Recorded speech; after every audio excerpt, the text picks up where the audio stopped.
Hello, welcome to Record Label. Oopsie, what is that? What is that? Why can I not hear myself? Hello, and welcome to Record Label Boss. I decided to cut the intro a little bit and make it at 2 minutes. Hey, everybody, how you doing, guys? Thank you for joining. Hey, Vazi, how you doing? And hey, the guy from Facebook with the Arabian name that I can't read. How you doing? And hello, everybody on RPN today, because today is Wednesday. It's RPN Day. And welcome to Music Industry Wednesday with another very interesting topic. For today, I chose the topic because it was somewhat inspired by what happened like a day ago.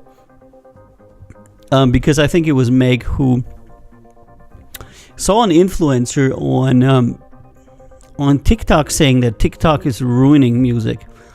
And so I asked her what that influencer meant by that, and from that came a little bit of a discussion and a talk, and I felt like it would be a good topic.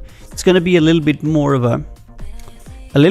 difficult topic this time. It's probably a little bit less flashy than some topics that we have, but I think it's one of the most relevant topics that you can possibly have in the music industry at the moment. I want to say hello to Yomim, to Lada Pitchy, to Vani, to everybody who's on. And I found out Lottie is going on holiday and she didn't even tell me. And I was like, what? Lottie's going on holiday? What? How is Lottie going on holiday and I'm not going on holiday? That's very, very unfair. Very unfair. And so for today, I have this here, which is a holiday in a box. It's also called beer. So today I'm going to do a celebratory beer drinking. Vani says, "Have you allow Lottie holidays?" Yeah. She doesn't ask for my permission. She just goes. And I'm so sad. But first of all, I'm gonna open this here. And if you're American, you have to look away. But if you're in Europe, then it's okay. Then it's totally allowed to do that.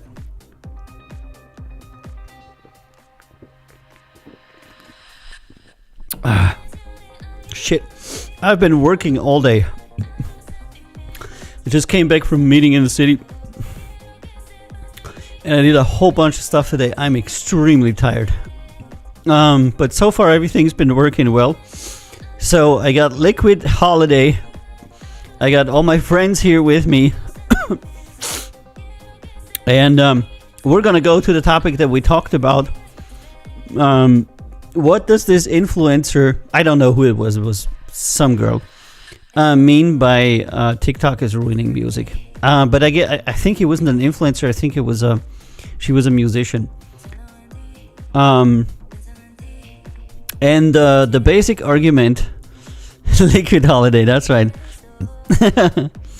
I locked in my what?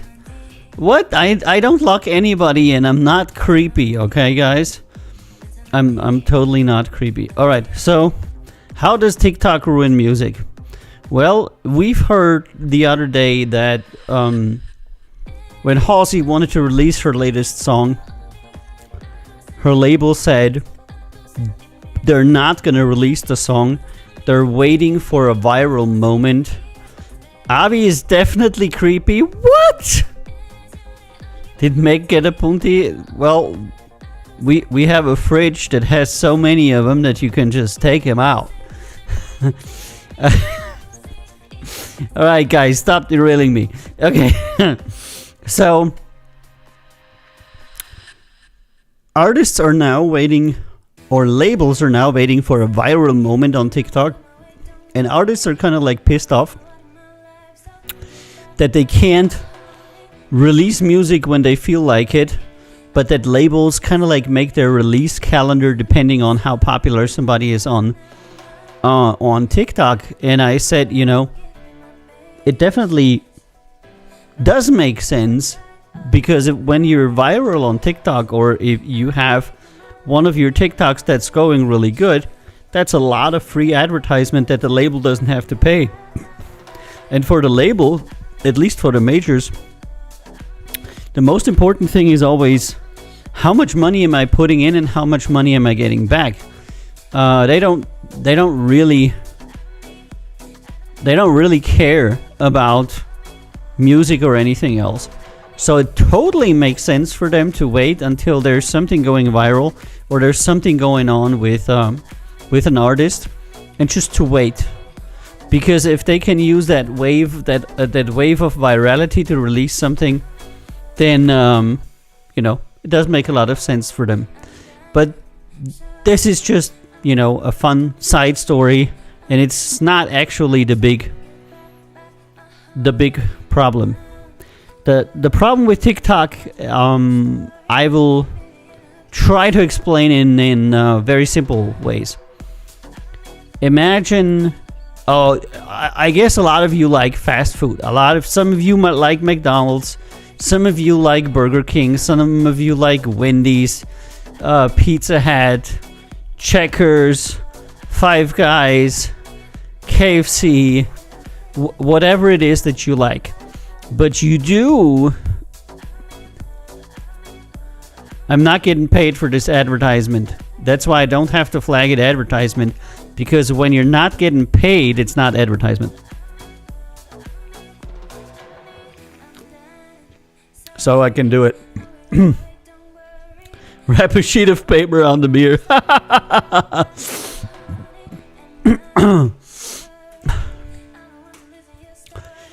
Prost. So you all like fast food. But you do understand, or you do appreciate even, that there's various fast food joints, fast food chains in the world. You can go to Long John Silver, you can go to Pizza Hut, you can go to McDonald's, you can go wherever you like. And they will have the according food. See, this is kind of like the music industry. You have different genres, and you can go and listen to a genre here, listen to something here, listen to something there. Finally getting KFC. That's right. So Lottie and I like KFC, and Arbitrator, by the way, too. He likes also the fried chicken. And then, certain people like this place more than that place more. It's really different. Now, imagine how problematic it would be if every fast food restaurant in the world would be McDonald's. For the people that like McDonald's, that would be really good. But for everybody else, watermelon, pineapple, that's right. Ananas. Since when does Lottie know German? You're creeping me out, Lottie. By the time we're gonna get to Croatia, she's gonna be speaking German, and she's gonna be listening in to me and Yo-Yo talking. And Vas has kind of said you don't get KFC even though there's many in Switzerland. Yeah, we have it here in Austria too, but I think she's referring to that KFC is coming to her city or something. I'm not sure. So anyway, imagine a situation to where every single fast food place was a McDonald's, and you could get nothing else, and that would be literally the only thing you could go to. Number one, people would be disappointed because there's no more choice. Number two, it would give McDonald's an incredible amount of power because they would now be the only ones selling fast food, and they would be able to change the prices to essentially whatever they wanted. They would be able to pressure their suppliers. They would be able to increase prices on their customers and do all kinds of stuff that we generally don't like, for the fact there is no competition. And this is what's currently happening on TikTok.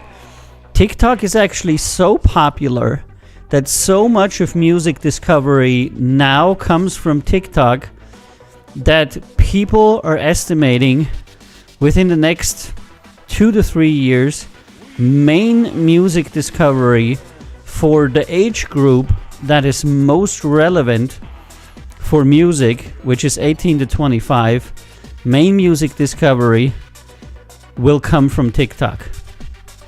That in itself is difficult because it's just one company, it's one Chinese company that is taking over the entire music discovery for the world. Which means if you're played on TikTok, your music is gonna work, and if you're not played on TikTok, your music is not gonna work. That's an incredible amount of power that you have in the hands of some questionable people, or people at all. The second thing is that TikTok is currently working on setting up their own label. They want to do where Spotify failed. They want to do what so many people have failed before and actually have their own label, meaning that since they know first when something is going viral, they can approach the people first and they can sign these people. And that is a huge threat not only to mid-sized labels and small labels, but especially the majors, because TikTok can actually hold back viral TikToks, sign the artist first, and then let them, go off the hook. So number one, they can actually hold back artists and sign them before anybody else sees them.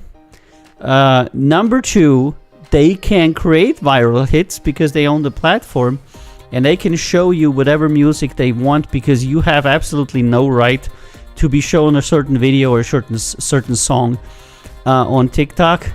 And it means that they will have absolute and total control over any discovery that happens there. Currently, we're seeing a lot of discovery on YouTube. We're seeing still a lot of discovery on Spotify, even though that's changing. So what's happening right now is that TikTok is taking over all of the discovery, and the American music industry, which has exploited artists worldwide for a very long time, is now finding out that it might be them that are going to get exploited very soon because they no longer own the world's most important discovery platform. They have a joint venture, of course, with Tencent, but they're really the junior partner to this. So for the big music industry, it's a problem. For the medium industry, it's also a problem because as a small to medium label, you don't have the means and the money to pay TikTok to make your song go viral because TikTok costs are very high. You need to pay like $100,000 for a TikTok campaign per day, for an actual real campaign, and you can't pay that. So two types of people will emerge. The people that can pay an enormous amount of money for TikTok to show their music, and the people that TikTok themselves pushes. Just imagine if you were to completely eradicate Billboard and have the top 100 be 99 TikTok artists signed by their label because they own the music channel, they own music discovery. And this is what we're looking forward to, and for most people this is very scary. Right, I'm going to read the question here a little bit. They're talking about fucking sour cream sauce. Professor Lada. Alternatively, what? Fight the power, realize the dream. Vani knows what's up. Vasa has a question. Got a few DMs on SoundClouds by accounts like Record Label. I did a background check and it kind of looks legit, but should it be cautious? Vazi, 99.9% of all the people that approach you and say that they're a record label are not. A record label will most likely never approach you just because they get so many songs to them. They have so many people approaching them. They generally don't need to follow you on SoundCloud, listen to your song, send you DMs, etc. These people are 99% scammers. They're not just fake. They're scammers. They're there to steal your song, steal your money, and leave you with absolutely jack shit. you should 1000% not talk to anybody that approaches you and that says that they're a record label unless you can absolutely verify. And the way that you verify that is that you look up which label they work for, and you then contact them through the website. But be aware that almost, I would say 70% of all the websites of record labels are scams. They're not labels, they're just people trying to scam you. Again, I have seen websites that look so great, and there's so many artists on there, and so many people endorsing it, and it's all a sham. It's a single dude in Bulgaria that will steal your song and your money, and you will never hear back from him. When you want to check if a record label is actually a record label, you have to go into the court registry or the commercial register of the country that they are in and look for their company. Every company that is a registered company, every company that is a registered record label will be registered publicly. Welcome, Communication and Norbert. So I just want to finish that question for us. So every record label will have a commercial registration. Now, even among the labels or even among the commercially registered entities, there's still a lot of fraudulent labels. Because they're not actually a label, they just registered a $10 company in some country. So even having a commercial registry does not mean that they're actually a label. The next step you would then take is to find out more about the label, to see if they are legit. Check out their channels. Check out, maybe they have a support server, or they just somehow get in touch with them. Type in Google the name of that record label and scam or review or things like that. While it is very obvious for people that work in the industry what is a scam and what is not, I find that many artists have a huge problem distinguishing between actual labels and not. And usually they're not labels. Because labels generally don't approach you. Labels generally don't send you a message saying, "Hello, artist, I found your Instagram and it is very good. I like your music. Send us an email to fuckyou@yahoo.com and we will sign you." This kind of bullshit. Usually it doesn't make any fucking sense. So if you want to scam check a label, you're welcome to post the label's name and any information that you have in our Discord. Here, GoneZeroRecords.com/Discord, in the general chat, and we will check it out for you and see if that label is real or is a scam.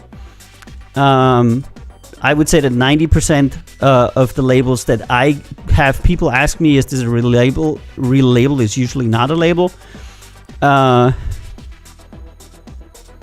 label is called Mojo Head Records. No, I've never heard of them. That doesn't mean anything, but the second thing is that I am currently... Hold on, I need to drink. I am currently in about... I was never in Austria. Austria comes to me. Haha! Hey Brandon, how you doing? FuckYou@Yahoo.com is my favorite website. That's right. So, I'm currently in about 60 Discords of record labels. I left the ones that are fraudulent, and the ones that are left are mostly groups of young people that don't have an actual organization or a legal shell that are trying to form a record label. I would say that they are I'm always saying they're role playing a record label. You know what I mean? They're like playing house, they're playing house just with a label. It's what young people do when they're learning how to get into the business, how to do things, you know. And they'll say, "I have a label, I will release music for you." But what they will do is they will just upload your music on their personal DistroKid, thereby taking ownership of your music forever. And your track will just be gone, and and they'll get the royalties for it. So if an artist is not, if a label is not a publicly registered company that has more than 20 artists and has existed for longer than, I don't know, 3 to 4 years, they're most likely a fraud. And I would say that, yeah, about 90% of the labels that you as an artist get, or let me rephrase that, 100% of the labels that contact you are fraudulent.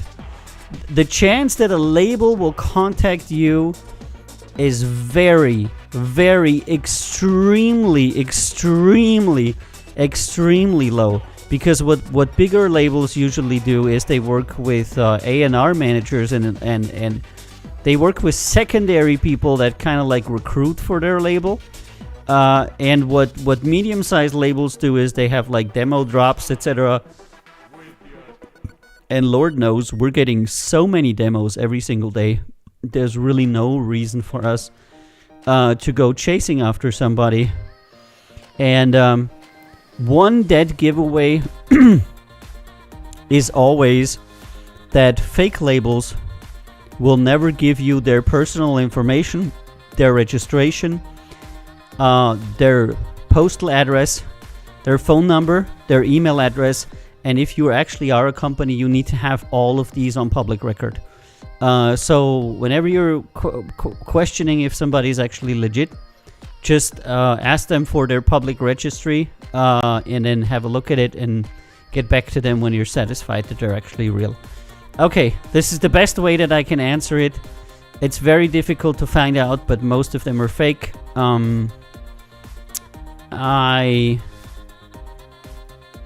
What would I do? How would I do it? I would usually, the first thing that I would do is I would do a video call with them. Because a lot of these scammers will never want to talk to you in person because they don't speak English good enough. They don't want to video call you because then you can see that they're just a 16-year-old boy. And once you talk to them, it usually becomes evident that they have no idea what they're actually doing. And before you send anybody any music, you need to sign a contract with them.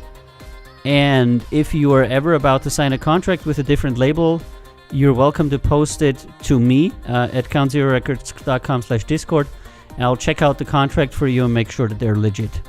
Legit checking contracts is a very real thing that actual artists do a lot. There's a lot of scams going on. All right, let me read up on the stuff.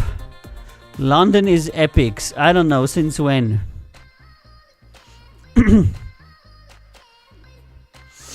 Blah blah blah. Vani is coming next year, I think, to Camp Zero because she just started a new job. So otherwise she would have came, but she can't really this year.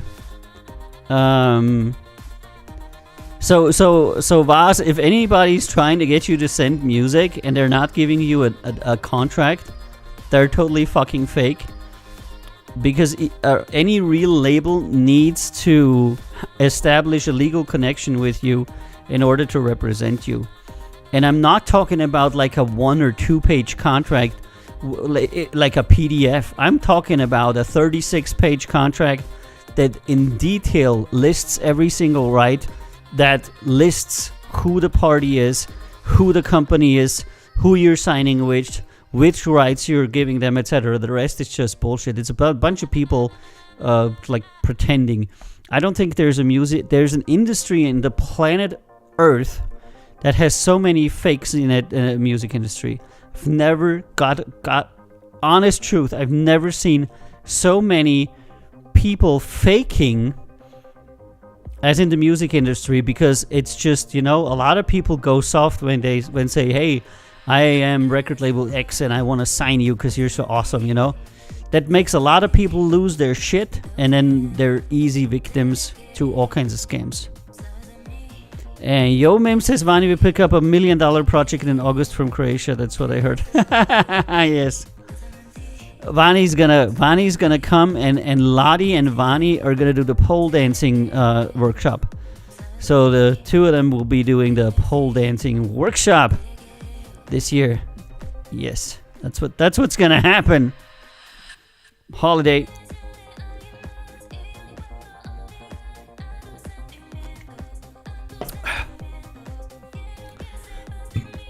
Pole dancing, dude. Of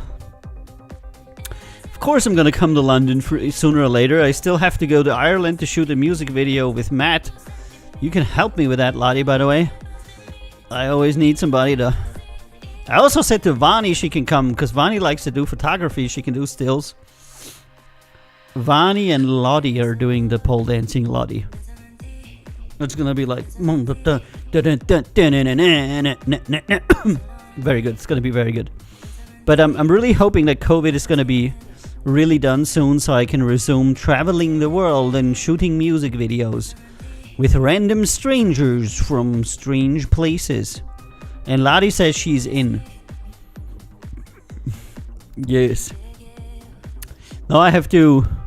I don't know. I asked Matt if he wants to come. Uh-oh. I have a little bit of an emergency. My space is running out. So I asked Matt if he wants to come to ZZ. And he said, sure, why not? But then he didn't have... hold on, 24th, yeah. He didn't have time at that time when the OBS recording. Okay. When the CZ22 was gonna go down, because for some reason he said he can't these 2 weeks, so that's sad. But his face is running out. Yeah. What was that doing? Yeah. Okay, so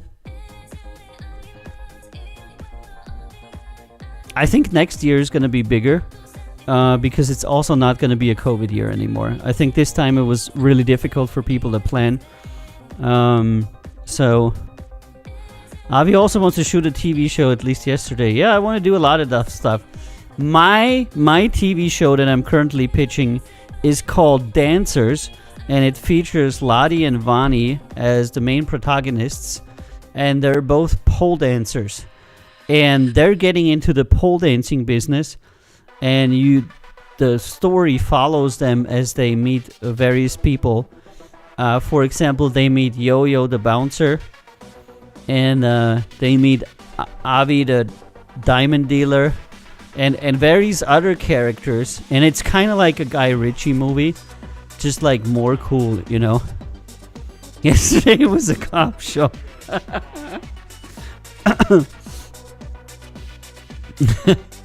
Vasi says, first you have my attention, now you have my curiosity. With me being the good one, and I don't know if I'm gonna be a bad guy. I don't know. We'll see. But the funny thing is, all of these things you can put into music videos. That's the really fun part about music videos, is that you can kind of like make your own movies, just shorter and more fun. So I'm hoping that maybe this year, maybe next, I'll be able to go to London and take some shots, and go to Ireland and take some shots, and also bring some of our artists to to Croatia for filming on the beach, because that's always good. You can take shots of people jumping into the water, shots of people dancing on the beach, shots of people walking on the beach, shots of people sitting on the beach. It's just perfect for any like EDM video to make like beach shots. They can be really stupid and people still enjoy them. All you need is Lottie with this what is it? This orange rescue buoy,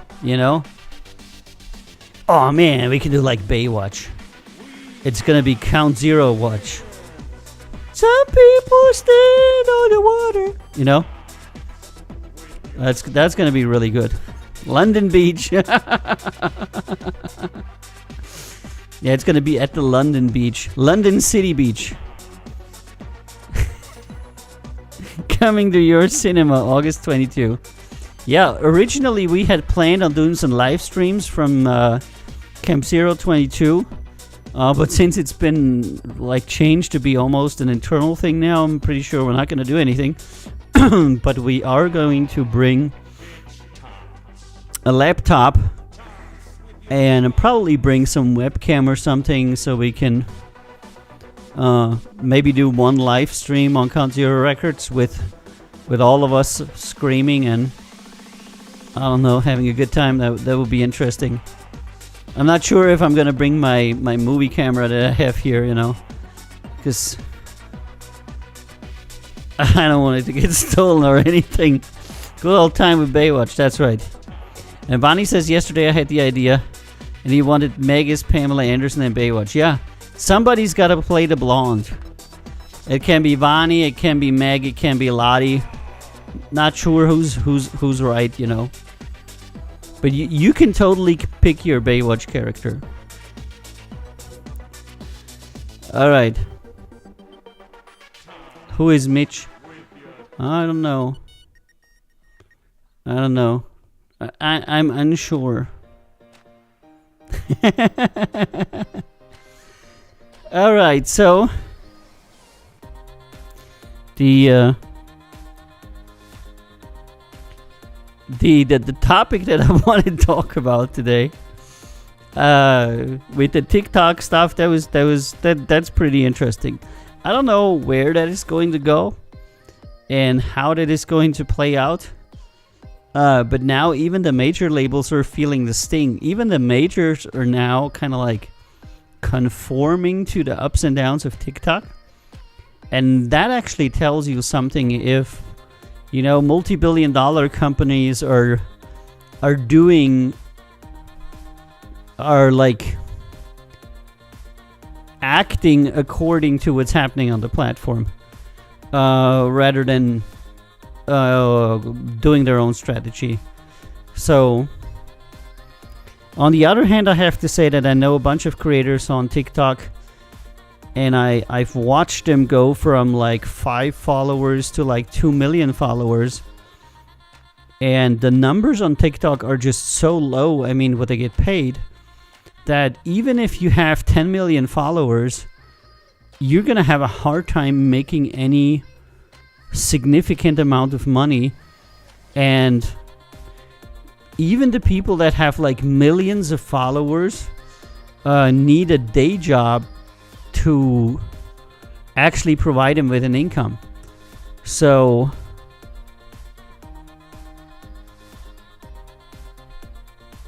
there is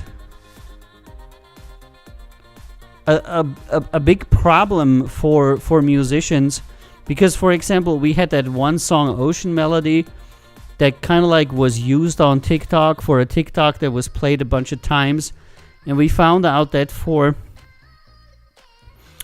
being played 15,000 times, we got like 0.001 cents. It was an incredibly small amount of money. There were so many zeros to it, I could hardly see it. And that was for 15,000 plays, So, of course, you as the creator, if you're in Creator Fund, you get more. But TikTok is just constantly scaling down the amount of money that they're paying you. So if you have 10 million plays, you really don't have anything, you know.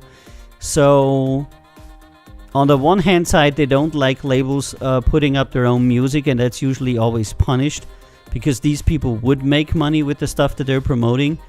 And they're mostly promoting independent creators, which are only getting paid for TikTok, which they don't pay them.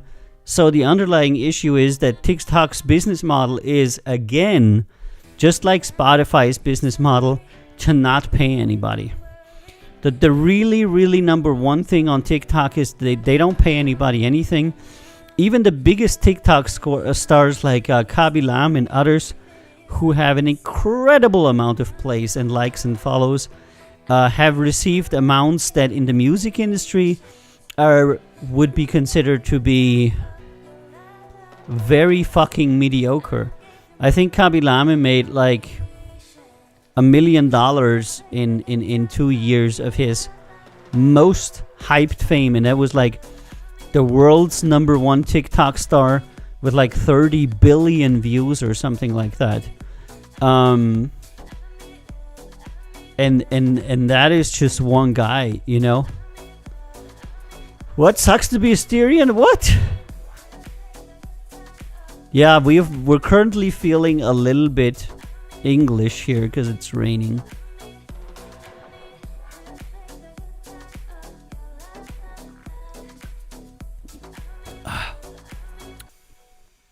So again, I don't know where this platform is heading, but I know that TikTok is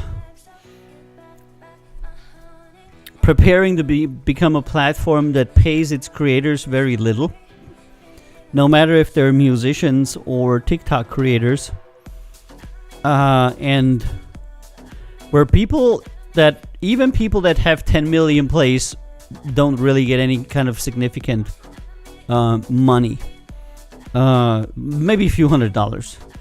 So they kind of like fall in line with what Spotify is doing. The fact that, you know, you just don't pay anybody anything.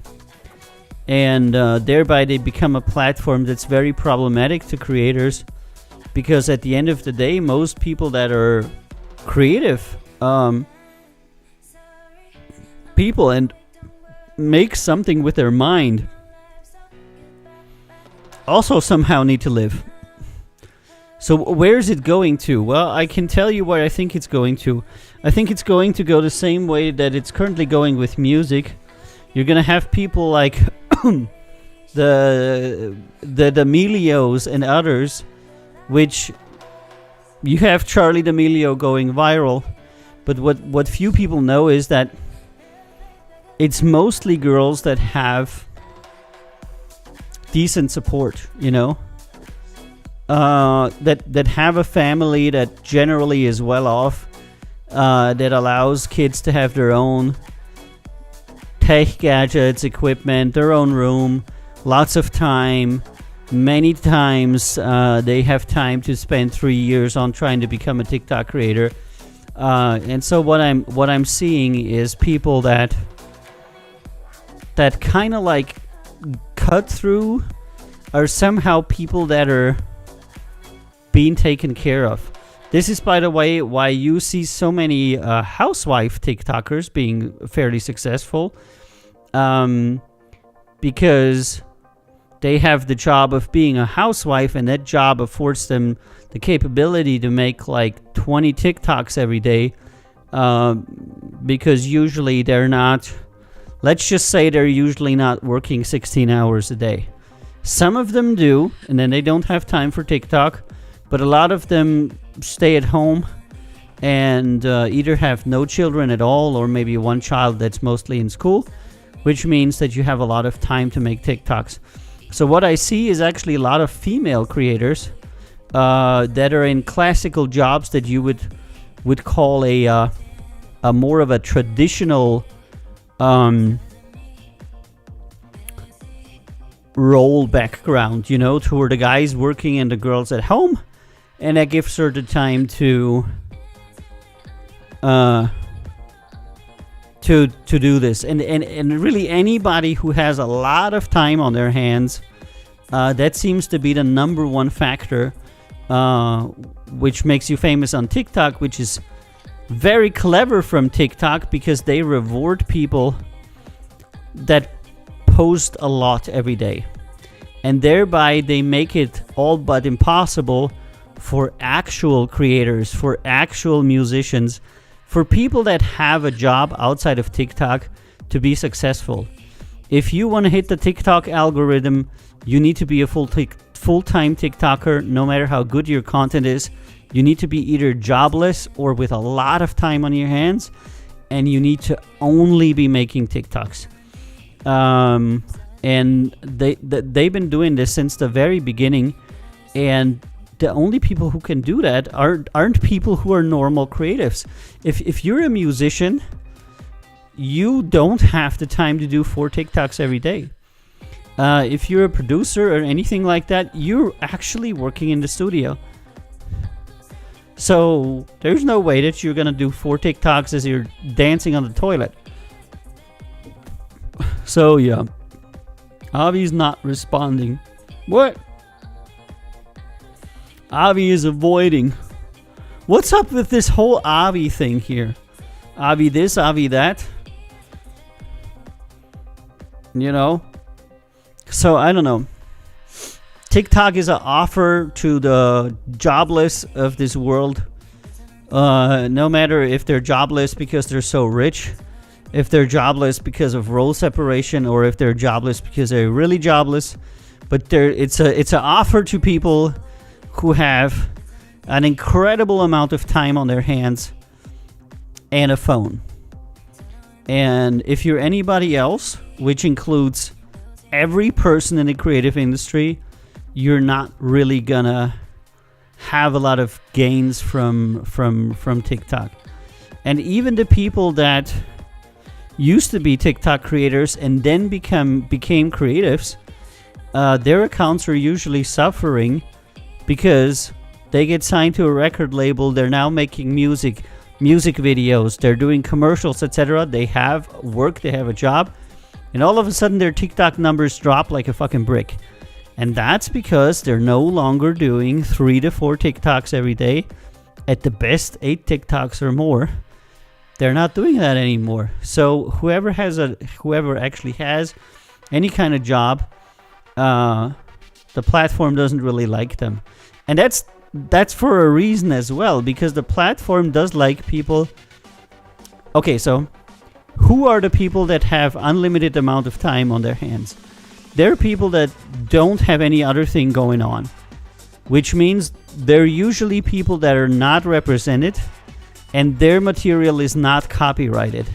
They are usually the archetype of the completely independent creator, just with the twist that they're only working on TikTok.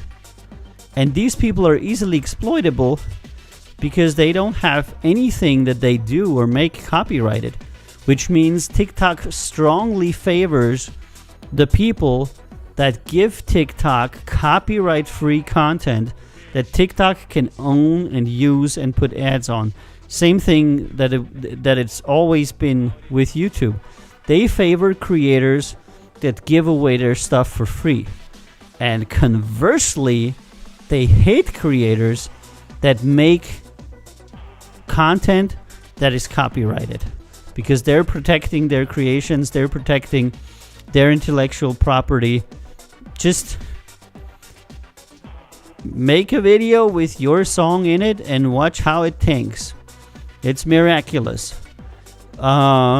It's extremely difficult to promote music on TikTok because they want you to pay for it now, and they're intentionally penalizing it.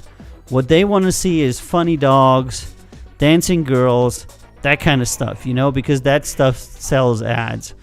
You don't want to have a musician constantly advertising his own music, for which TikTok needs to pay a license fee. Just like every other platform, TikTok does not want to pay for its content. And by being a releasing artist, by being an actual artist that has copyrighted music, you're forcing TikTok to pay you. And there we are. always the same. The big platforms don't want to pay the creatives. And they want to sucker some gullible young people into giving them free content. And just like in music, it actually works. It's crazy. And all you have to do is to promise these gullible young people that they're going to be famous. Just imagine what happens to all these young girls that became famous dancing.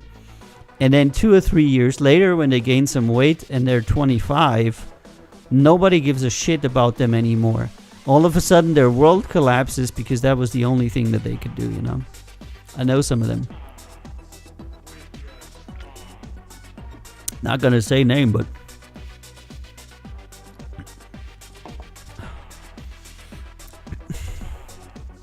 they're usually very, how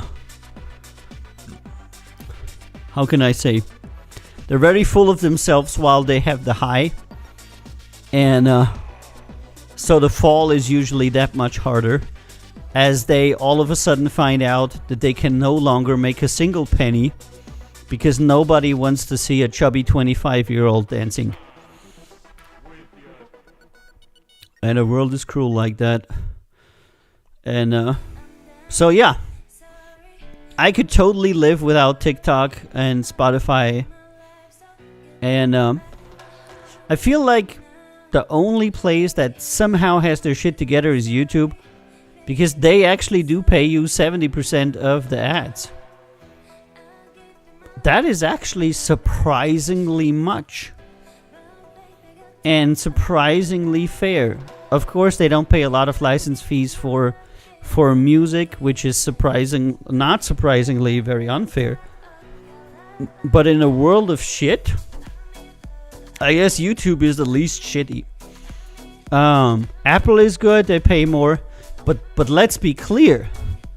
All of these platforms are paying money that makes 99.5% of all the artists be under minimum wage. All of these platforms are paying money that does not allow anybody to live from their creative output. When they could 10, 20 years ago, it was absolutely not a problem. Now, that is not possible anymore. So when we're talking about who's the best platform and all that kind of shit, you know, I don't know how to approach it, you know.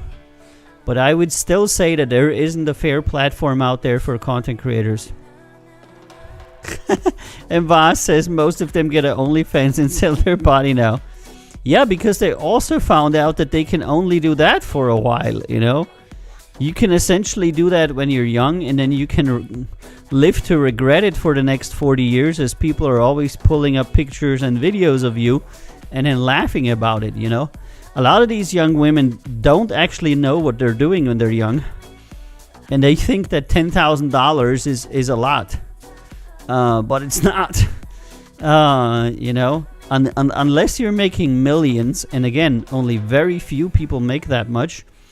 You're not doing yourself a favor, because you're kind of like pigeonholing yourself into a certain area because there's a lot of people that will not run ads on you, a lot of people that will not invite you to a festival, a lot of people that won't do a lot of stuff with you if you do X-rated stuff like ever in your life, you know. It's not like society is very accepting of that. And then a lot of people find out that it becomes very difficult for them to do anything else, and then they go back to X-rated work, and it's kind of like a circulus viciosus, a vicious cycle, to where they can't get out of it, and so they keep going back to it to make some money here and there. So generally, I would say it's probably not a good way, unless you're like an extremely famous Twitch person and you have a deal and you have a company behind you, and they're saying we're gonna make $1 million in the first month, and then we're gonna make $1 million in the second month, and it's gonna get you over the next 5 years, you're going to make $10 million and then you never need to work in your life again. For some of these people, it has worked out. But for most people, it's just a little bit of money, and then their prospects of other shit is ruined. So I wouldn't really recommend that. It's usually not a good idea. But yeah, that's how it is. Liquid Holiday.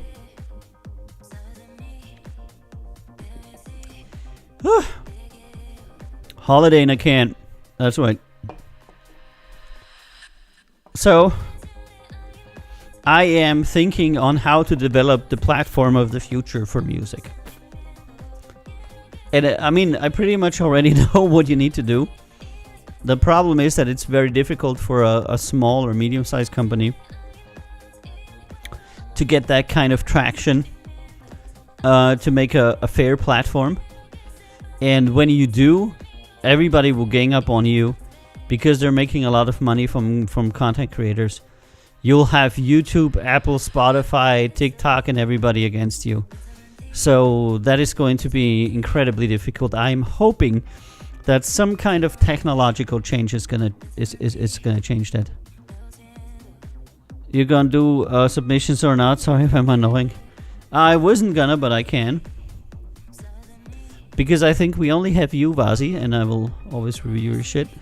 Let me just pause that here. Vazi. Vazi. Where am I? DMB? Yeah, let's do this. Vazi. Vazi.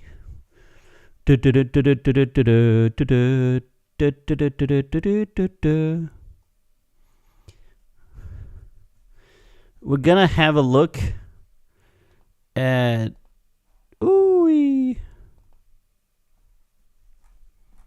where is it? I'm seeing something here. Restream chat, is that it? Yeah, that's it. Let us put that up. Let us put it up here. And then we will go over here. And we will go here. RLB demo review. Okay, we got 4 songs from Vazi in here. I think I listened to some of them already. Not sure. Let me see. Yeah, mark those. Let's listen to Lyrical Feeling, Tyler the Inspirer, Untitled, and Sway to Your City. Okay. We're gonna do the big Vazi review here.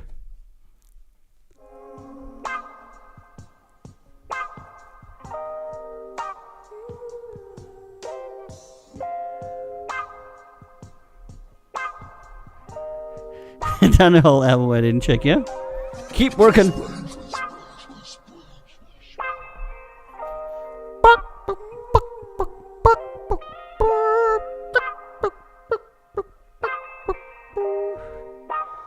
Three, two, one, hit it! If I run out of lyrics, I just let a girl break my heart so I can rap about my feelings, not just drugs. This rapping shit is keeping me alive.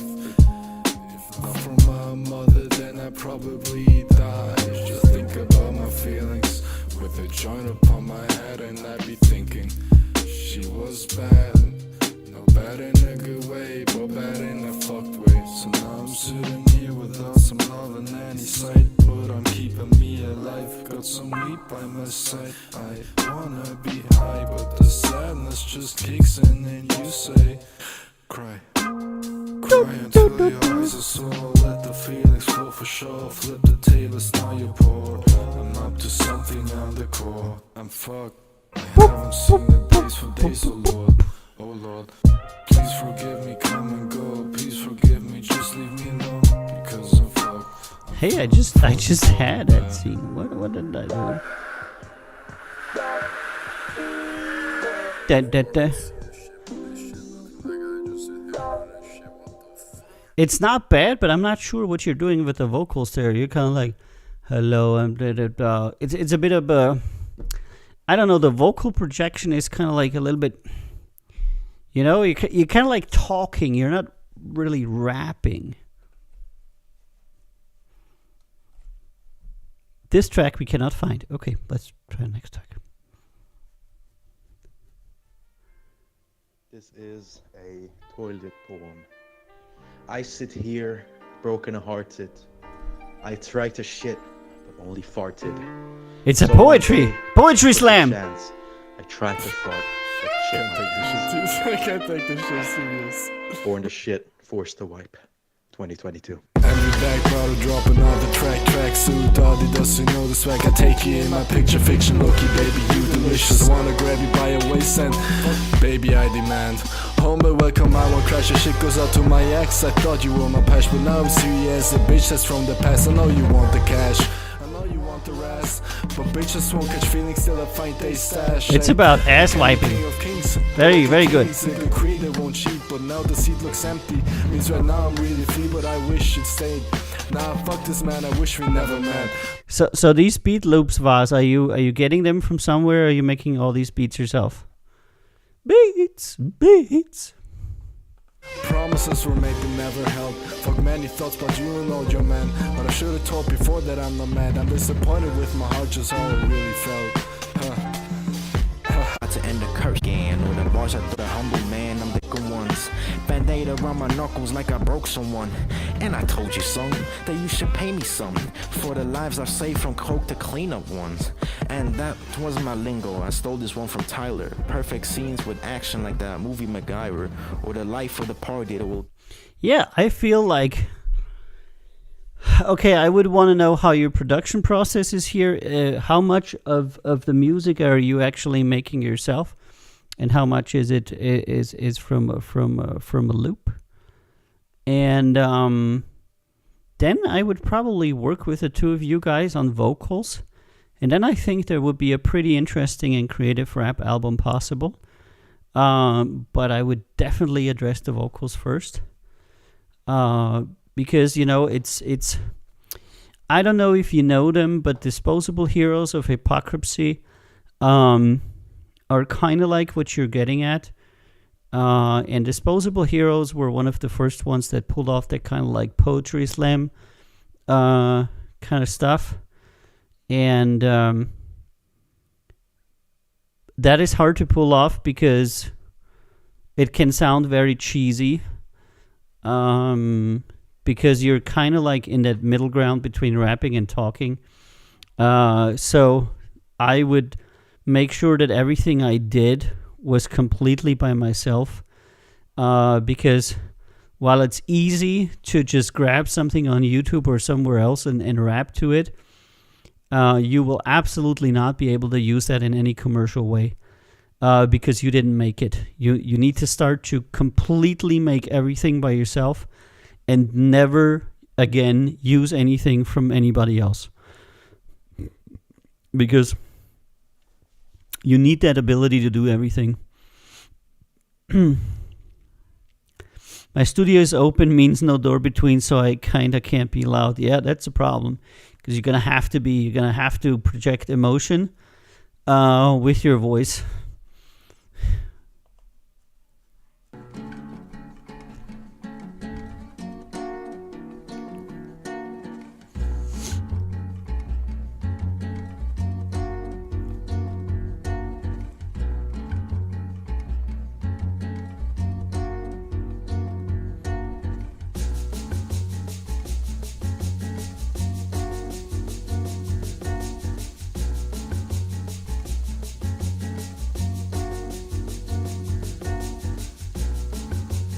I am listening.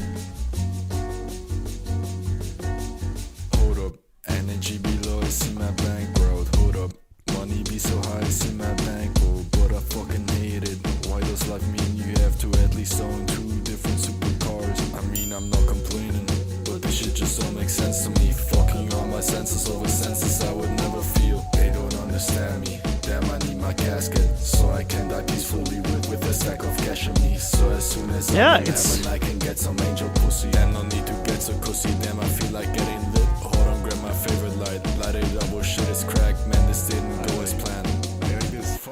I'm a sway to the city. Yeah, this ain't no biggie. I think Just there's like some my skill room. there in everything you do. Plastic titties, hoping they could get a quickie. Hey, listen to this. Yeah, that's like basically it. I'm a sway to the city. Yeah, this ain't no big. Yeah, all of these things are actually not bad. They just lack the move to professional. You know, you need to ditch the lifted hooks. You need to ditch the lifted beats. You need to make it yourself. And then, what's really difficult to pull off is when you do that low intensity talking. Hello, I'm just saying this is for me. You still need to be in key, and you still need to vary cadence and pitch. And to do this without a powerful delivery is even more difficult. So you would, if that is a vocal technique that you want to do this kind of talking, then you would still do the tips that I usually say, you know, vary cadence and speed.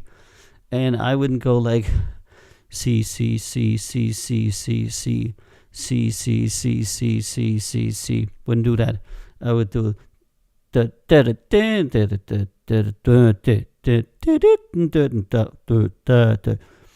okay, so even when you're doing low powered, you can still vary cadence and pitch, and you don't have to talk like very, very monotonous. Like, hello, my name is Avi. I like to eat the sausage with wasabi. It's really, wasabi is really good, and it's better than it should, you know? Kind of like, I don't know. All right, let's listen to this.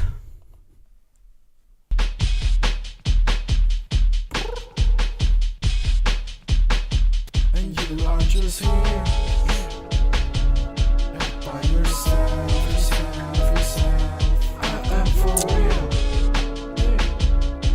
I see magic. I'ma pull up with one. Sausage with wasabi, yeah. And I'll be standing on myself. I'm never lacking, only when I'm by myself. And then I get back up and make it for my fam. Hey yo. I'ma pull up with 100 man, minus 99, and I'll be standing on myself. I'm never lacking, only when I'm by myself. And then I get back up and make it for my fam. Yeah. And you are just here. Hold on, I'm gonna ruin my stream for you. Na na na na na. Disposable heroes of hypocrisy videos. Okay, let's play this one, and you'll see what I mean. Are you an IT pro? So No, you I'm need not. alert, Shut the fuck up. Billing, help desk, remote access. No, wait, I actually am. I am an IT pro. I really don't need to listen to your fucking ad. Right. This Disposable Heroes of Hypocrisy Television, the Drug of the The Nation. song is about the effects of television. It is up to artists of conscience to create television which can be watched critically and can provoke critical thought. Television is a drug. Television is a drug. I felt that it was important to use the medium to critique the medium. No, it's a music video. I want them to think anything. I don't want them not to think. Put something in front of them that could be thought of critically. But this is the opposed kind to of like, passively. you know, poetry, kind of like hip hop, poetristic hip hop. Well, on a brighter note, Commercial break. The government has now banned the carrying of spears. Stop about every 1,000 miles ain't asking too much, is it? You might wish to stay on and listen. It was a place where everything was legal. I met this woman. So if you're looking for emotional satisfaction, my advice to you is seek professional help. Thank you for joining us live on the air. My pleasure. One nation, under God has turned into one nation under the influence of one drug.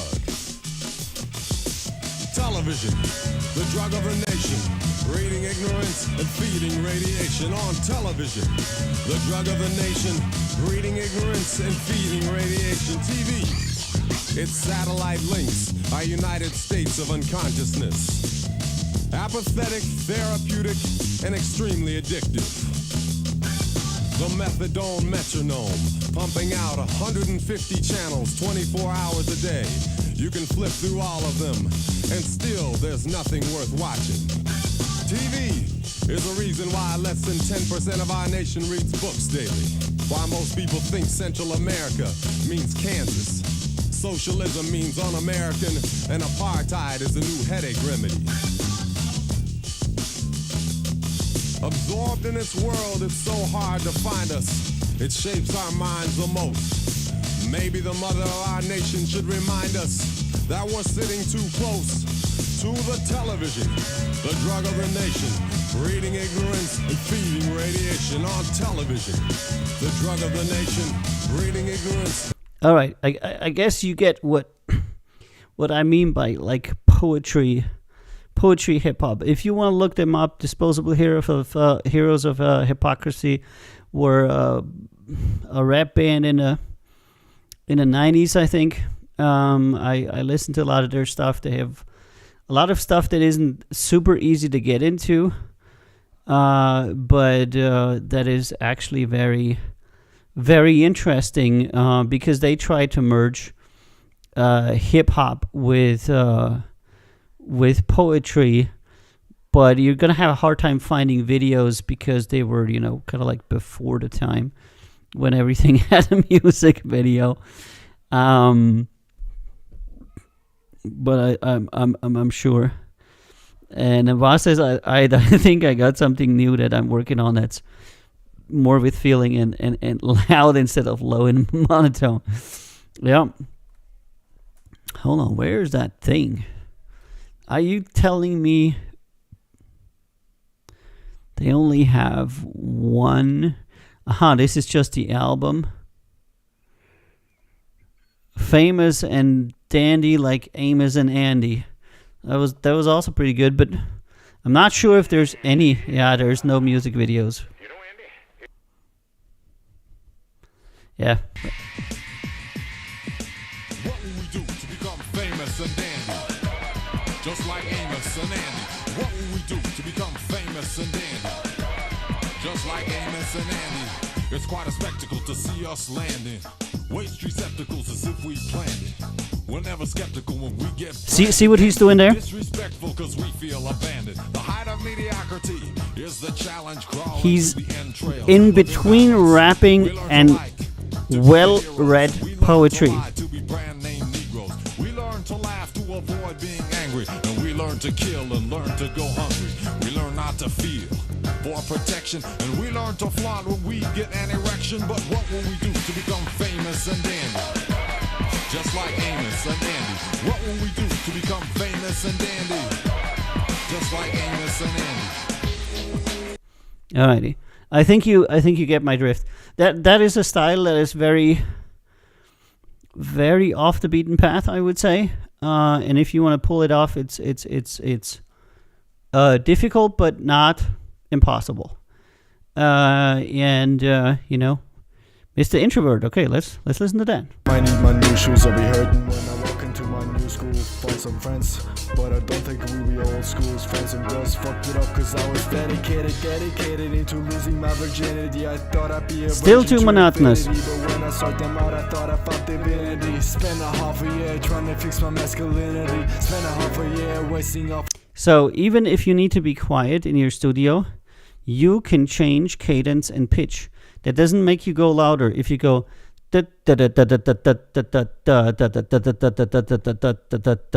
types of cadence, and if you do very pitch, you're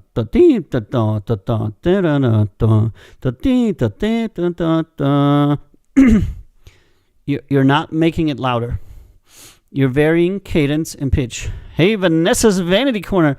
Honestly, I missed the time when rap was more of a story and less cursing. Yeah, Disposable Heroes of Hypocrisy.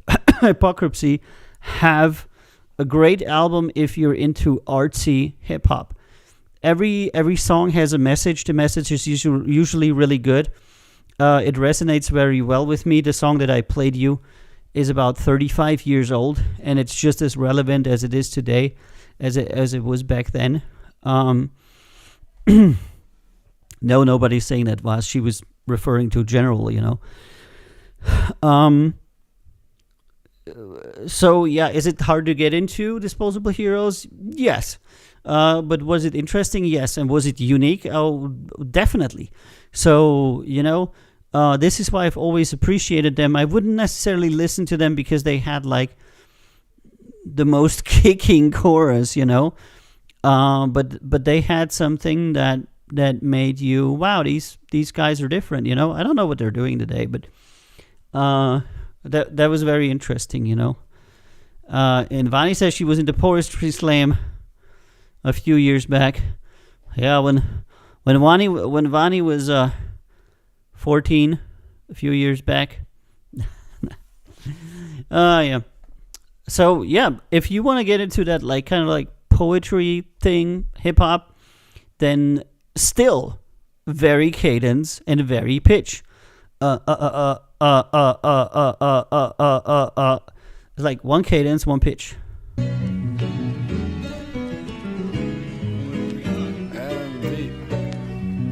And now here comes MC Vazi. Get the headphones ready to get steady. Wish I never missed the rest calls. Get a black horse, erase all the evidence. Get a hand job, fans all be fanning. Hope I get called. 57 bought 37 copies. Hope they get bought.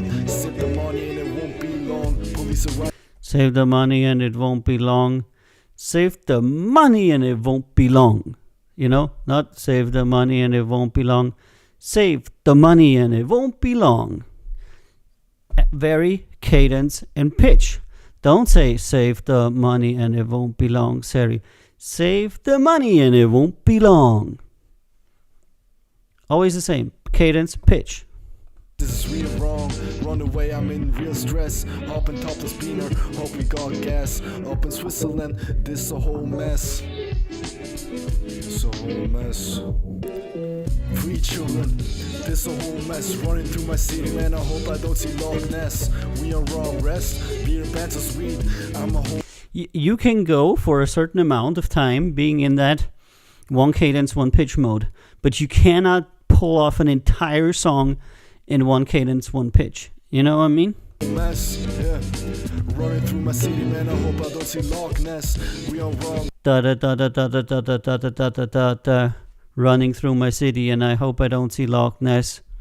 Same cadence. Da da da da da da da da da da da da da.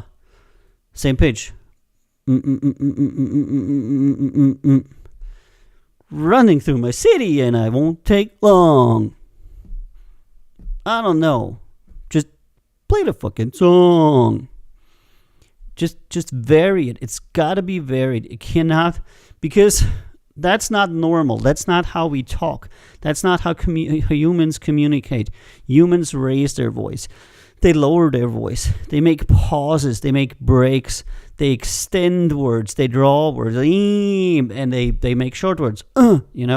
So there's a lot of variation in normal human language that people, when they're new to rapping, lose because they're so focused on everything else and everything is so difficult for them that they lose the normal speech pattern. You actually have to train yourself to have a normal speech pattern again. I guess the songs that I listen to just make me rap like this. Yes, and I'm not saying you cannot do that. I'm just saying that the perception of most people that listen to rap like that will be that it's not very good. That's kind of like when you show somebody a Ferrari and you show somebody a VW Jetta and you ask them what's the better car. Most people will say Ferrari, even though in some regards the VW Jetta is probably better.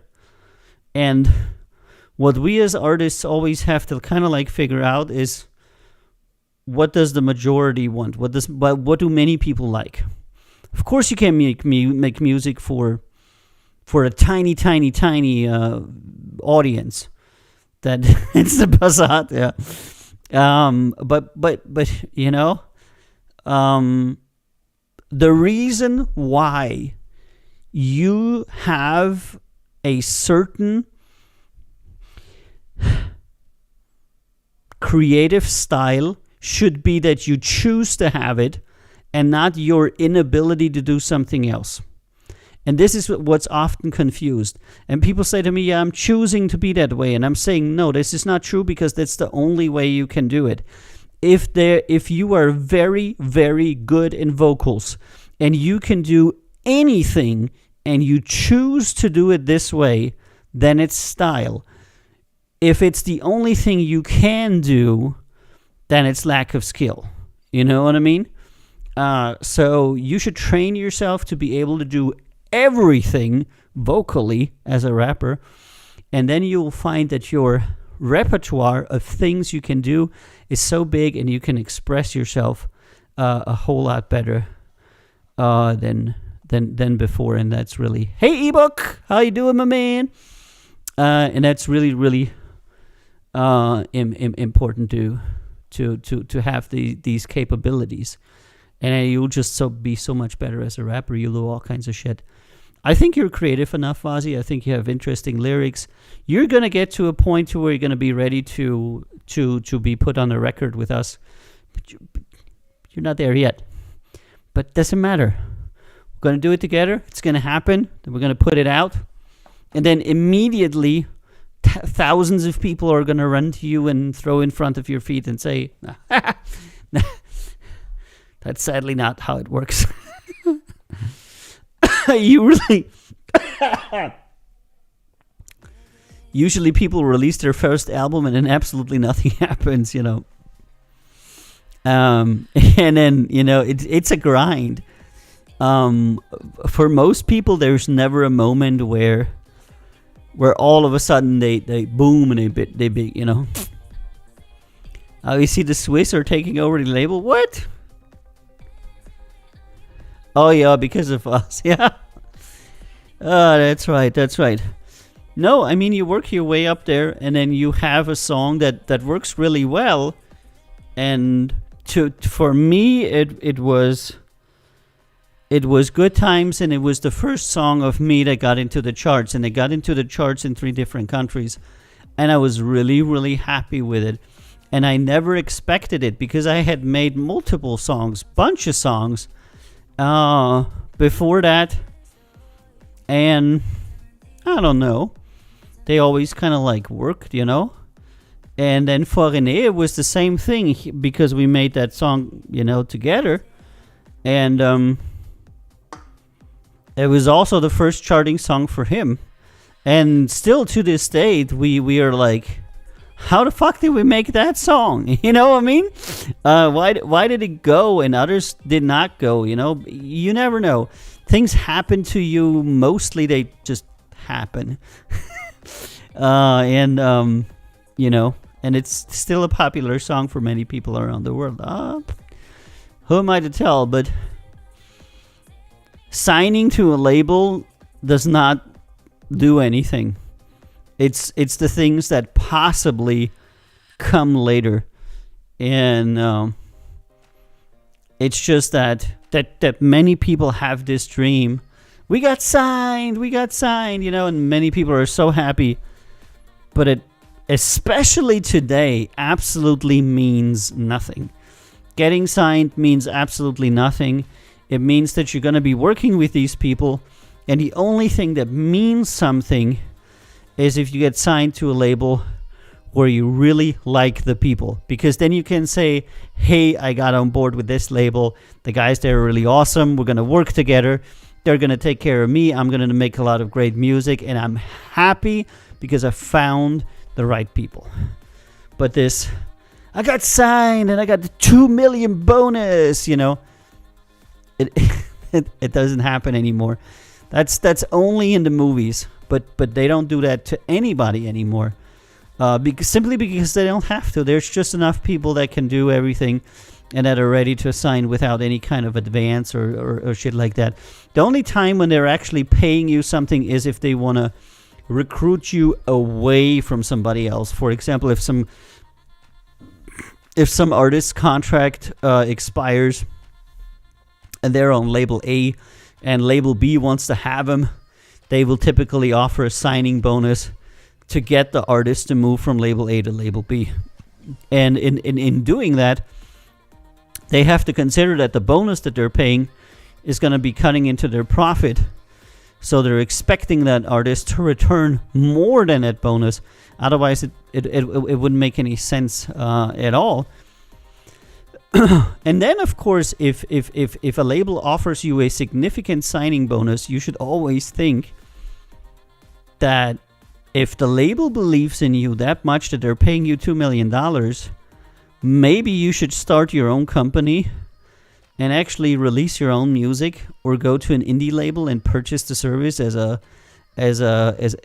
actual service and pay them, I don't know, 30, 40 grand a year to do that for you, and actually pocket the future earnings yourself. I know quite a few artists that do that make a few $100,000 a year, and they're doing everything by themselves. And you really could not offer them a deal, you know? Okay, Vazi says, goals for next autumn: use my goddamn vocal cords and open them out. Thank you, Vazi. You're listening. Use your vocal cords and open your fucking mouth. That's really what my singing teacher said to me. And I'm a horrible singer. I'm not a trained singer. But I did go to music school when I was young, and they always said, when you're singing, open your mouth, because nobody can hear you when your mouth is closed. And it's true. It's true for rapping. It's true for singing, because like sound only comes out when the mouth is open. When the mouth is closed, no sound comes out. You know? that's a And when you're looking at a lot of good rappers, they're also opening their mouths. You'll see a lot of old school rappers, you know, that really work their mouths. It's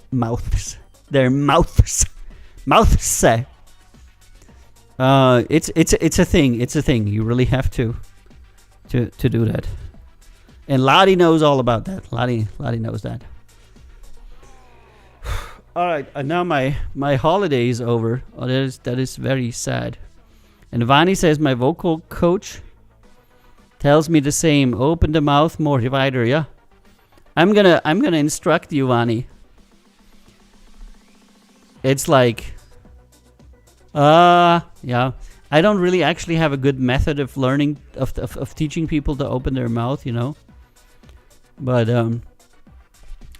people are mostly singing closed-mouthed because they're ashamed, they're scared, they have resentments, they don't feel comfortable with their artistic capabilities. They don't want to bother people, they don't want to be loud, they don't want people to hear them. It usually comes from a place of insecurity, and I've had people that have been vocalists for 10 to 12 years go into my recording booth and do the and I'm like, what the fuck is up with you? You know? But you shouldn't say that. You should like comfort the artist and shit, you know? But you know, like, let's go drink a beer, you know, because people be nervous. But when you're nervous, you're not doing your best, you know? So that there's always that. We always start with the A, U, then blah, blah, blah. Use the tongue correctly. That's so complicated, yeah? Ring the bell for more holiday. Where's my holiday bell? Bing, bing. Bing, bing. Bing, bing, bing. But yeah.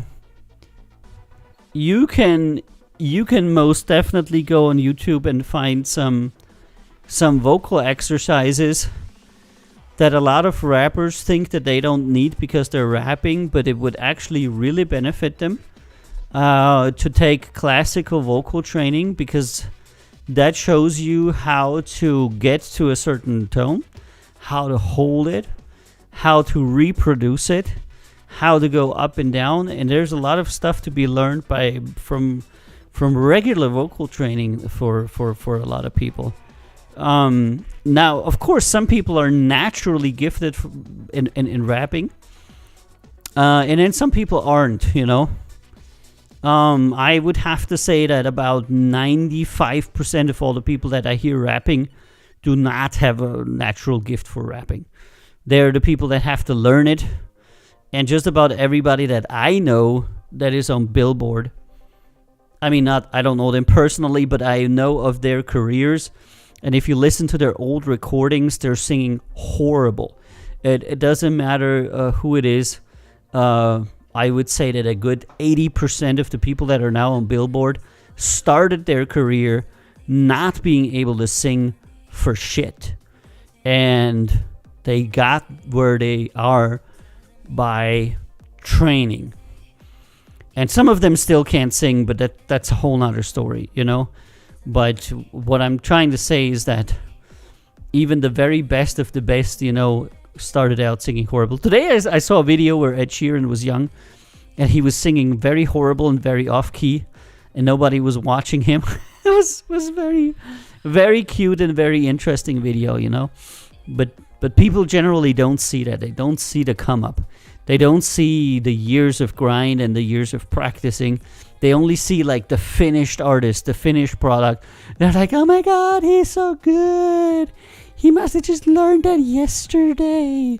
You know, but no, he didn't learn it yesterday, girls. He trained that for 10 years.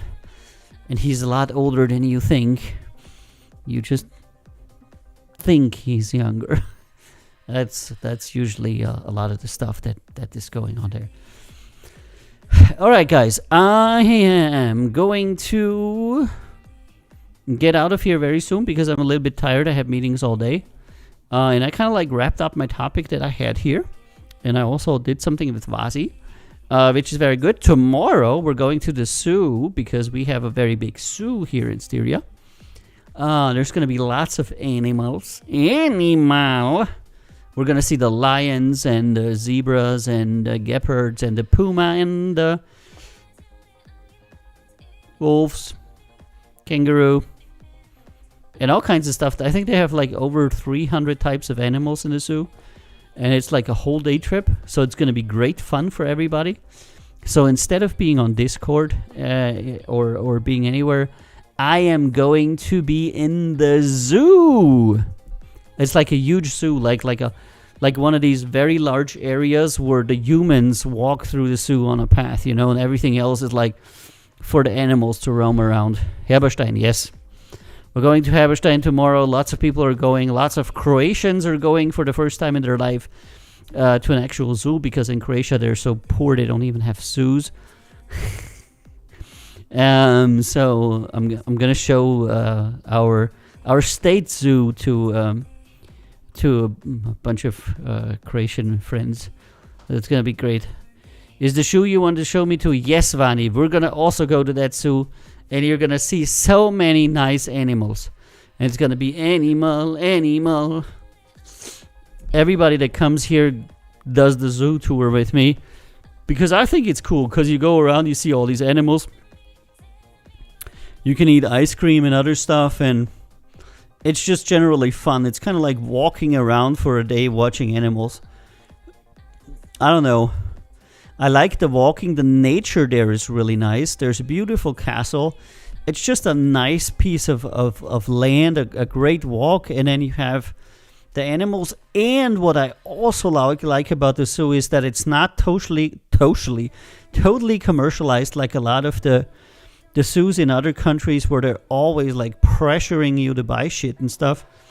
And it still supports, you know, backpacking people that bring their own food. They have places for you to sit down where you don't have to buy anything. and you can just drink your own water and bring some sandwiches or order some food from the many places if you want to. And they have commentary on the feedings, which means they have a whole day program, and then you can say at 11 o'clock we're going to this animal, and then the zookeeper will tell you about that animal, what they're feeding it and stuff. Hey Harry, how you doing? So tomorrow we're gonna see three feedings that are commented. So there will be zookeeper. The first feeding I think is at 11. The second one is at 12:30, and the last one is at 2 or something. So there's always something to do. And they have a different commented feeding every day of the week. So every day of the week they have 3 different commentary things, So you can come like 2 or 3 times, and it will always be a different experience, because there's not the same because most animals don't get, or some animals don't get fed daily. They only get fed like twice a week or something, and then they will come out and they'll run after what it is and stuff. Pretty good. The last time it was in the zoo, it was the zoo in London in 2018, says Vannival. And it's going to be a great experience for you too when you come over to us to watch the zoo and the animals. Yeah. That's what we do. And then the second thing we always do is Regensburg, which is like one of the most important castles in Europe. It's also very close by. It's a castle that was never taken. It was besieged many times, mostly by the Turks. And it's a fully preserved medieval castle with a very long history. It's very large. It stands on top of a rock. And in contrast to many other castles that people go to, this is actually a military installation, which means it's not necessarily beautiful, but it's built extremely sturdy. And it's really impressive to see the military technology of the medieval world, as opposed to that kind of like fancy bullshit that you see in like medieval shows where they're always in these representative castles that were just entirely made for dancing and parading and shit like that. And Regensburg is an actual war castle, and they have a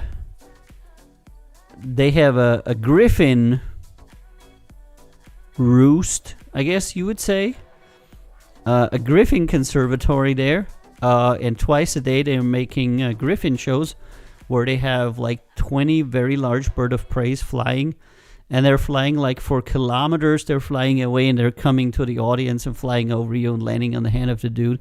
So a lot of especially women that go to the griffin conservatory are very, very impressed, and you can actually have these birds sit on your arm, etc., for a little bit of money for the conservatory.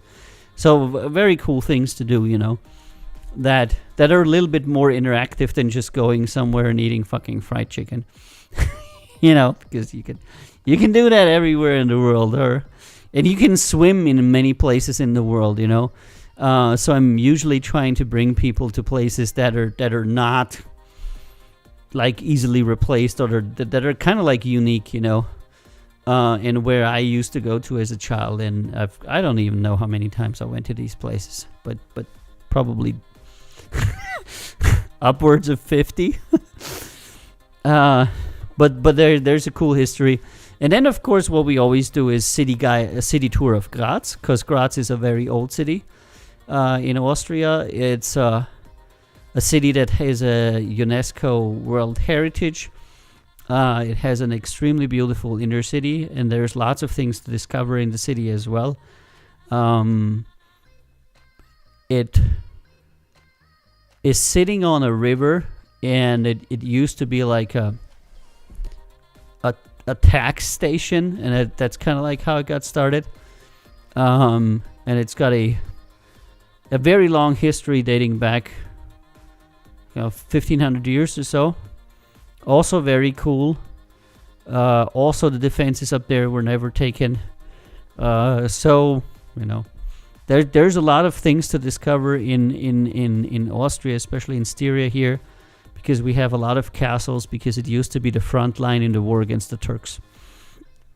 So the Muslim invaders would go through Greece, through this entire area, including Croatia, and then come to Austria, and they would be finally repelled in Austria. This is where the Battle of Karrenberg took place, and many other things, to where the Europeans finally defeated the Turkish invaders over hundreds of years, and that was always in Austria.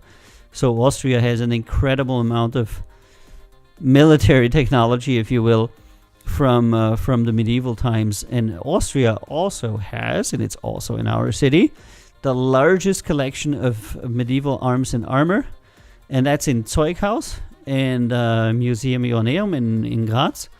And it's very, very cool because you can see authentic arms and armor from that time. And you used to be able to hold this shit. I think now they no longer let you do that. But they have a lot of these things available to look at. And the thing that will amaze you is how fucking tiny the armor suits are. They're for men, and all of these fuckers are like 160, because people used to be a lot smaller back then. And the fact that a lot of the weapons are so shittily made that the swords will like bend like fuck, because there's always this expectation that you see in medieval movies where the knights have this kind of like very hard super armor and awesome weapons and stuff. And in reality, you look at this stuff and you realize that while they were extremely crafty and extremely good in what they were doing, material technology wasn't what it was today. The iron that they used, the kind of like steel that they made at that time was not particularly great. So I saw a surprising lack of quality in a lot of weapons, and everything is tiny, This halberd is fucking tiny. This bi-handed sword, that they was like as big as a man, and I can fucking carry that with one hand, like no problem. You know what I mean? So if you're a dude who is like a little bit more, 180, 190, 2 meters, and you're a little bit more muscular, you can use the two-handed weapon with one hand.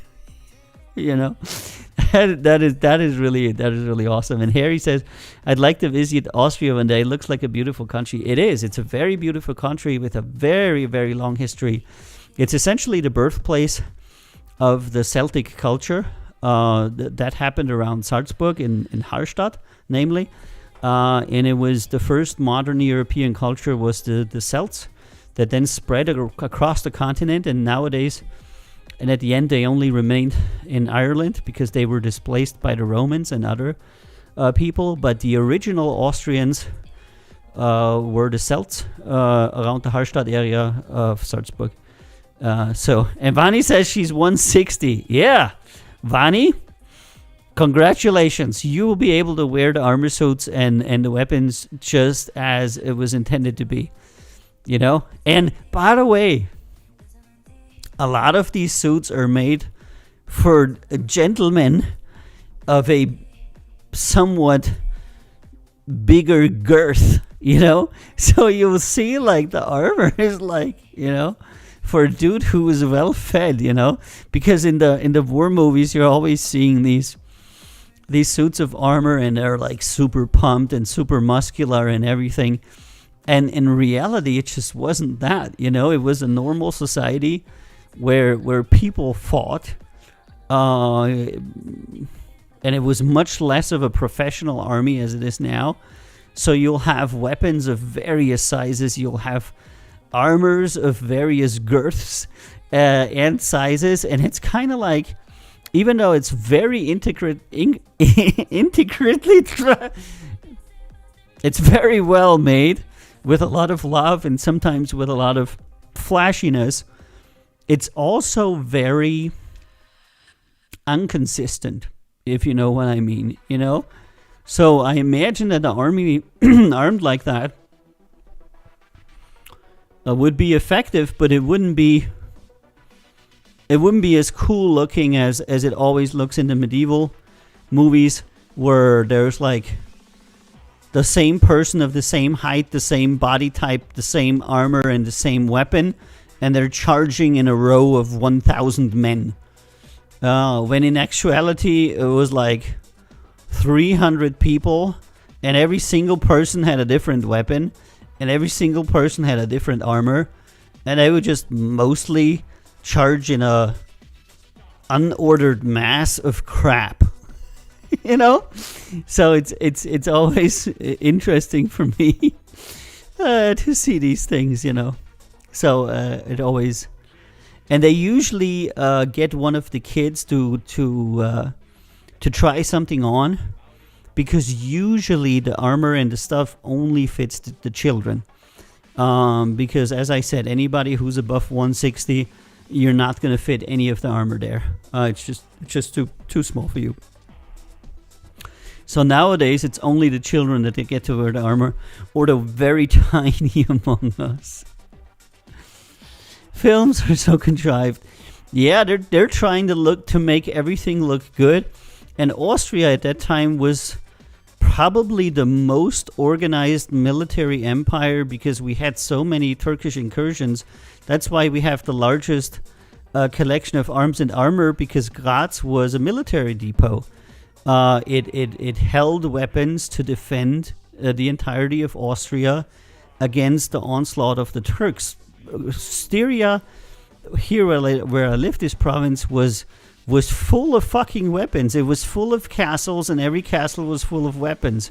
It was one big military depot, and there was no way that they were gonna throw away or disregard some armor because it had some kind of like damage, or because it was like slightly a different shape or a different size or any of that. It was far too valuable.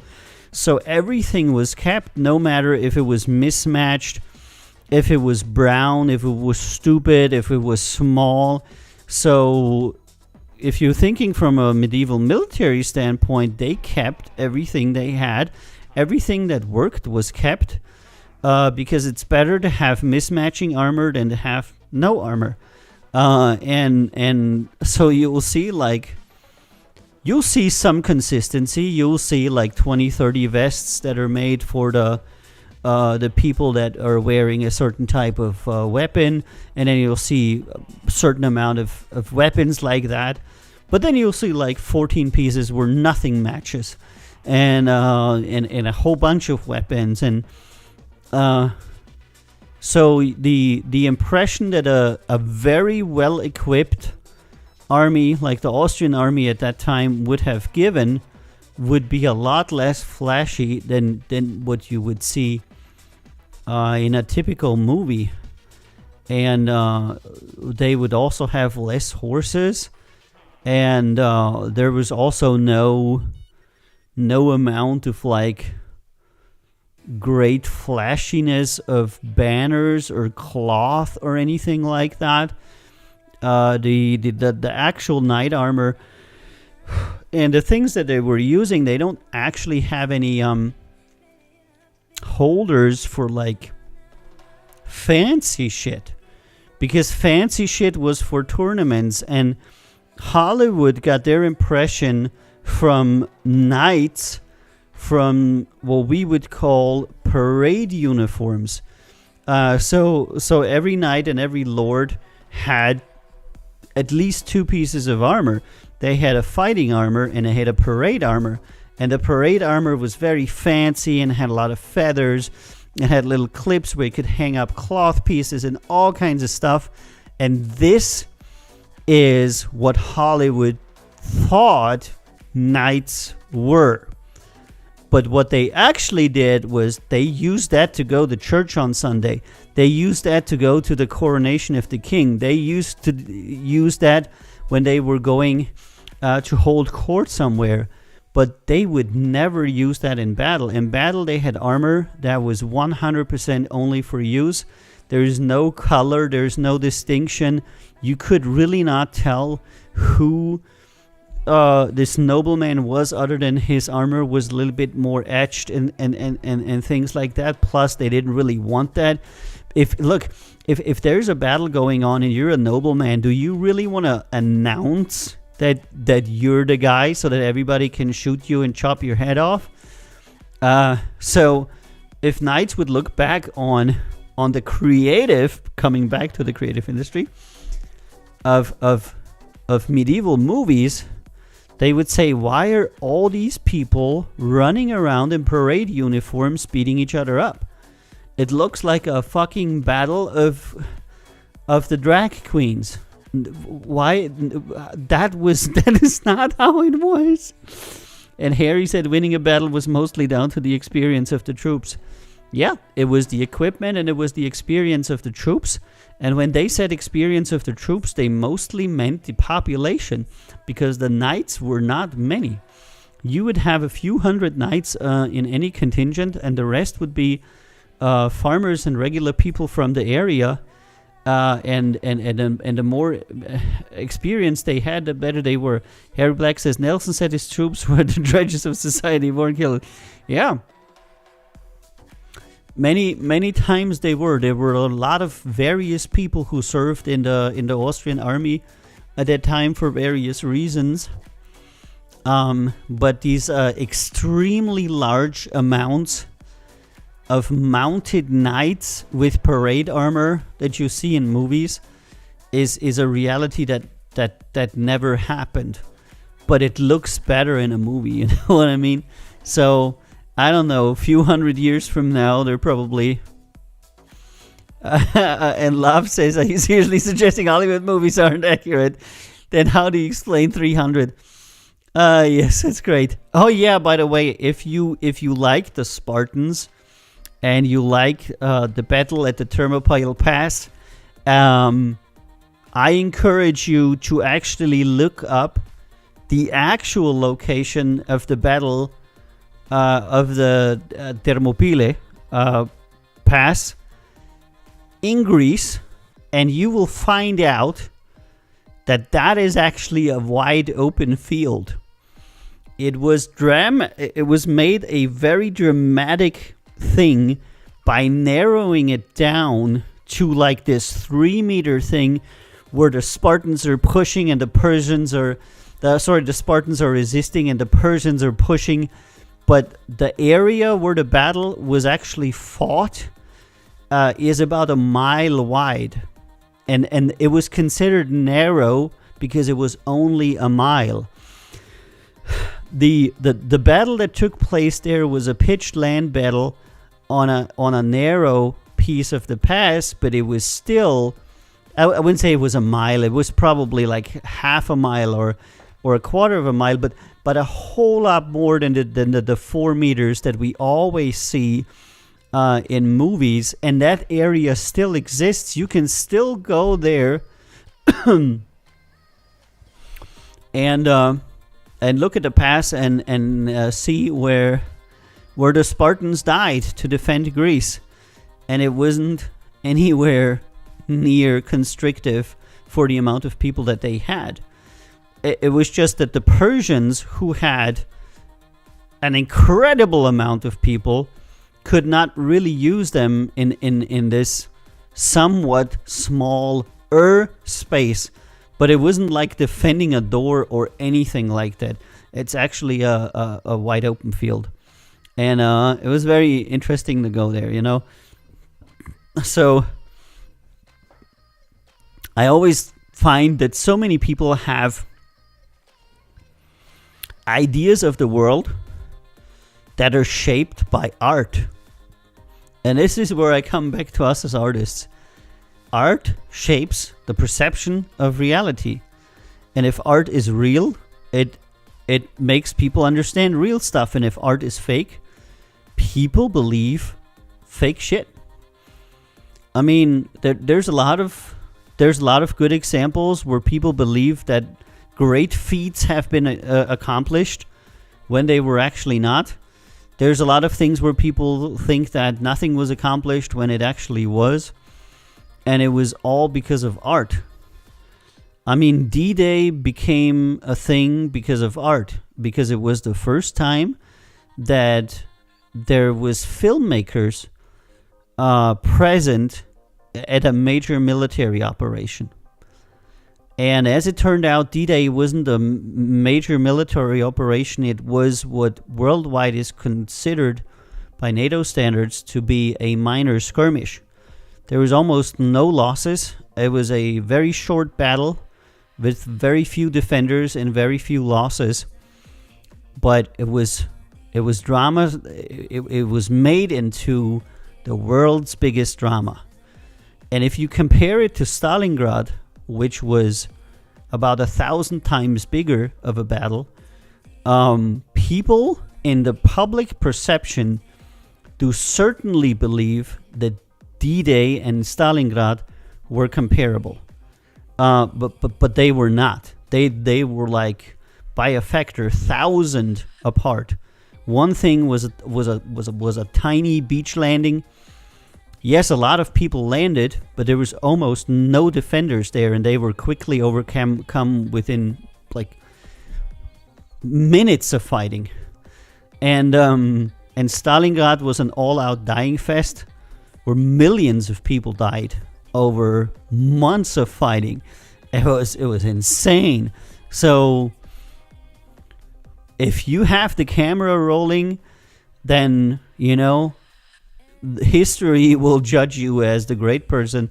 And when there's no camera rolling, and so art shapes perception. Really, Stalingrad was horrible. I had family who died in Stalingrad, and not one, but like 5 people.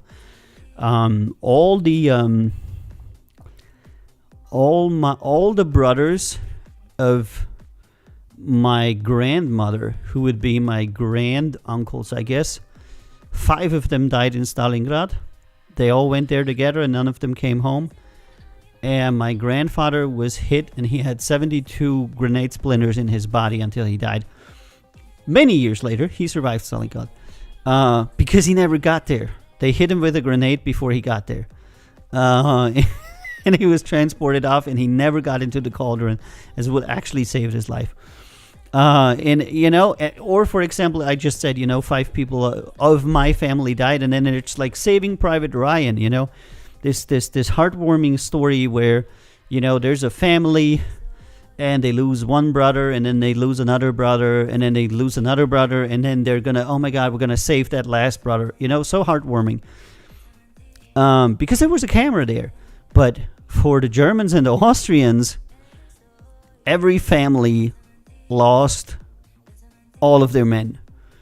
In my family, in my immediate family, I had 5 great uncles that died, brothers, and all the other men also died. So we had about, I think, 12 men that died out of the only people that survived the war in my family were the uncles that were too young for the war or too old. And it was a very, very difficult time. It was a country without men. So when we see things like that, the heroic story of oh my God, we cannot have the third person die because that is so extraordinary. This suffering, we're like, okay, we all had that. We literally every single family had that happening.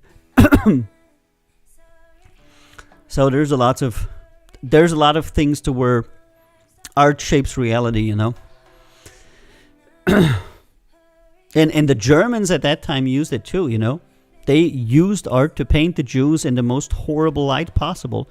The people hated the Jews not because of the news. The people in Germany hated the Jews because of the movies that the Nazis made. They hated them because of the movies. They made movies that vilified Jews, where people were so upset. And it was a movie. It was not reality. And they were one of the first ones to use that kind of propaganda, to use artistic propaganda in that stuff. Yeah, well, it was horrible what they did, but the Nazis believed in the power of art.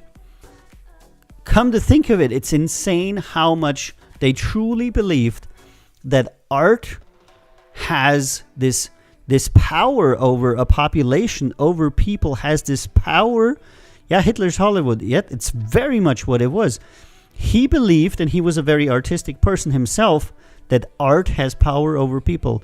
And it is actually true. Art has power over people. If you make a movie to where you vilify a certain person and you do it again and again and again, the opinion of the people will change. If you make movies that show you as the hero and the other people as the villains, even if that movie is entirely made up, you can watch public perception shift. And they always knew that was a reality, and they used it. So, this is for all the creatives out there. If you think that your art has no impact, it's not true. Your art has an impact, and it's going to reach people. And one person somewhere is going to read it. And I think the most wonderful thing that people have ever said to me is, Avi, when I discovered Record Label Boss, you made my life better. And I said, you are fucking kidding me, right? And they said no, because at that time I didn't have anything. I was down, I was not feeling good. I didn't really have much. And then I watched you and I thought it was so interesting. I really want to see what happens 2 days from now.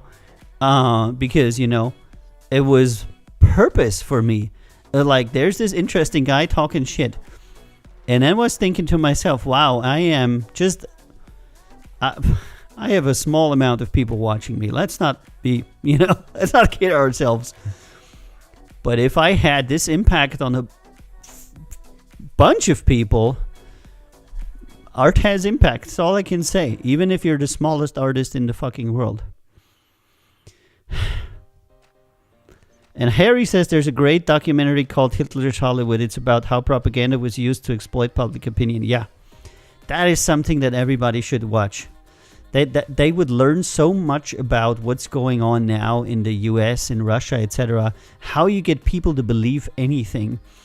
Because I'm a little bit disappointed. I'm horribly disappointed that Russia entered the war. I have a lot of friends who are Russians, and I'm very, very disappointed at Putin and his government. And I'm equally disappointed at the West for not understanding that these guys have been indoctrinated for decades. Russians have been told for decades an alternative reality, kind of like what Trump is doing, that just doesn't exist. And a reality where Russians keep the peace, where everybody's against them, where all the countries are begging them to send their soldiers, and they really believe it's true. And I can say this as an Austrian. People believed the stuff that Hitler and his cronies said, word by word. And there's always people like, yeah, but I wouldn't have believed it. You, motherfucker, are sitting over there in America and believing everything that goddamn Trump says. And he's like the same guy. The Americans would be the first to fall for a fascist autocratic leader that tells them what they want to hear. And the Russians did. So that's the power of art, and I think that every one of us should be aware that they have power for the good and the bad. And with that, I'm going to leave you for today. Thank you for being our Record Label Boss, and I will be back next Monday on another Record Label Boss Music Industry Monday. My name is Avio. If you want to join us, go to countzerorecords.com/Discord and join our Discord server. Other than that, I will see you again on Monday at 2000 Central European Time. Thank you for being on Record Label Boss. My name is Avio, and I will see you on Monday. I love you. Червона калина похилилася, чогось наша славна Україна зажурилася. Russia.